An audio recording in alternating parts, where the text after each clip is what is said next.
श्रियः कान्ताय कल्याणनिधये निधयेऽर्थिनां श्रीवेङ्कटनिवासाय श्रीनिवासाय मङ्गलं लक्ष्मीसविभ्रमालोकशुभ्रुविभ्रमचक्षुषे चक्षुषे सर्वलोकानां श्रीनिवासाय मङ्गलं श्रीवेङ्कटाद्रिशृङ्गाङ्ग्रमङ्गलाभरणाङ्ग्रये मङ्गलानां निवासाय श्रीनिवासाय मङ्गलं सर्वावयसौन्दर्यसम्पदा सर्वचेतसां सदा सम्मोहनायास्तु वेङ्कटेशाय मङ्गलं नित्याय निरवध्याय सत्यानन्दचिदात्मने सर्वान्तरात्मने श्रीमद्वेङ्कटेशाय मङ्गलम् स्वतः सर्वविधे सर्वशक्तये सर्वशेषिने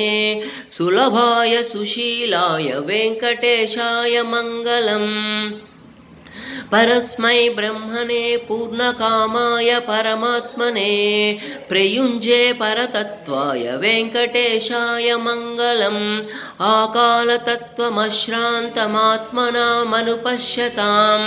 अतृप्यमृतरूपाय वेङ्कटेशाय मङ्गलम् प्रायस्वचरणौ पुंसां शरण्यत्वेन पाणिनां कृपया दिशते श्रीमद्वेङ्कटेशाय मङ्गलम्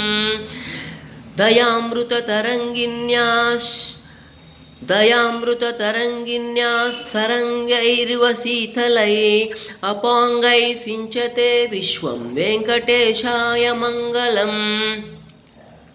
श्रद्भूषान्तरहेतीनां सुषमावहमूर्तये सर्वार्तिशमनायास्तु वेङ्कटेशाय मङ्गलं श्रीवैकुण्ठविरक्ताय स्वामी पुष्करिणीतटे